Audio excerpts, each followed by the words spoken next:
Part number 9 है हमारे पास, ये cosec A minus sine A into A sec A minus cos A. इसको बराबर दिखाना है 1 divided by tan A plus cot A. फिर हिंट वही से दी है क्वेश्चन में, simplify LHS and RHS separatively. तो LHS और RHS को हमने सेपरेटिवली सिंप्लीफाई करना है। तो पहले हम LHS लेंगे। तो LHS है हमारे पास ये कोसेक ए, फिर minus A sine A, into में है सेक ए, माइनस है कॉस ए। अब यहाँ पे क्या करेंगे हम, कोसेक और सेक को हम साइन और कॉस में चेंज करेंगे। अब कोसेक किसका उल्टा होता है, साइन का उल्टा। तीसरा लेटर ऐसे तो साइन का उल्टा, तो यहाँ पे हम लिखेंगे 1 बाई साइन ए, फिर माइनस है साइन ए, और इनटू में है सेक। सेक किसका उल्टा होता है, तीसरा लेटर सी है तो कॉस का उल्टा होगा, तो यहाँ पे हम लिखेंगे 1 बाई कॉस ए, फिर माइनस लिखेंगे कॉस ए। अब यहाँ पे क्रॉस मल्टीप्लिकेशन होगी। अब यहाँ पे डिवाइड बाई 1 डाला, यहाँ पे डिवाइड बाई 1, इसके साथ मल्टीप्लिकेशन, इसके साथ, और नीचे वाले के साथ। सेम प्रोसीजर यहाँ पे रहेगा। 1 इंटू 1 करना तो आएगा 1, फिर minus sine A into sine A आएगा sine square A, divided by आएगा साइन ए इंटू 1 आएगा साइन ए।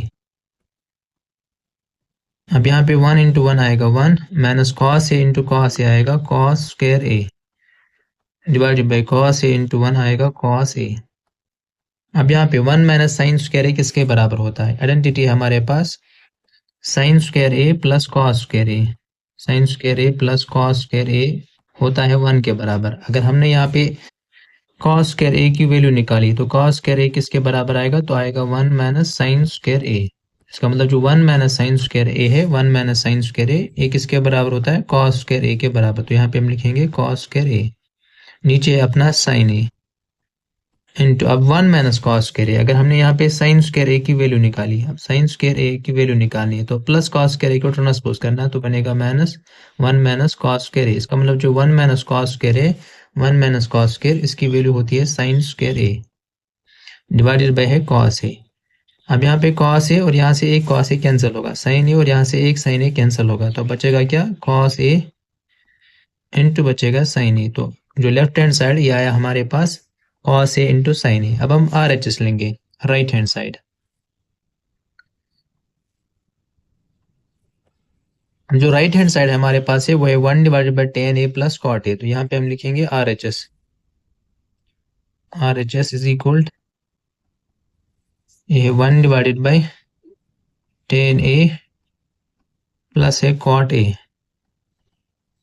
अब यहाँ पे भी टेन और कॉट को हम साइन और कॉस में चेंज करेंगे। तो यहाँ पे टेन ए, तो टेन क्या होता है, साइन बाई कॉस, तो sine A by cos A, plus cot क्या होता है, टेन का उल्टा। अगर टेन आया sine A by cos A तो वो आएगा cos A by sine A.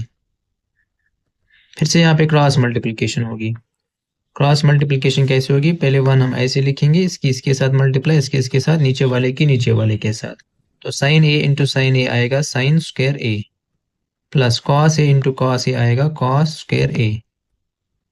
अब नीचे क्या है, cos A into sine A, तो आएगा कॉस ए साइन ए। अब हम क्या करेंगे, इसका रेसिप्रोकल लेंगे, क्योंकि जब भी फ्रैक्शंस का डिवीजन करते हैं तो हम क्या पहली फ्रैक्शन ऐसे ही लिखते हैं। अब जो दूसरी फ्रैक्शन होती है तो पहले हम डिवाइड को इनटू में चेंज करते हैं, तो फिर उसके बाद क्या करते हैं, जो दूसरी फ्रैक्शन होती है उसका रेसिप्रोकल करते हैं। सेम यहाँ पे हम करेंगे, हम पहले 1 ऐसे ही लिखेंगे, 1 को ऐसे ही लिखेंगे, फिर डिवाइड को हम इनटू में चेंज करेंगे, तो यहाँ पे अब रेसिप्रोकल होगा, तो ये आएगा cos A sine A, divided by आएगा sine square A plus cos square A. अब ये 1 into cos A sine A आएगा कॉस ए साइन ए, ऐसे ही। अब नीचे है sign square A plus cos square ए, इसकी वैल्यू 1 होगी। अब 1 को 1 डिवाइड करने से कुछ फर्क नहीं पड़ेगा इसमें, तो आएगा कॉस ए साइन ए। अब जो LHS था हमारे पास, LHS भी आया था कॉस ए साइन ए। अब RHS भी आया कॉस ए साइन ए। इसका मतलब जो LHS है वो किसके बराबर है, RHS के। देयरफॉर हम लिखेंगे LHS is equal to RHS।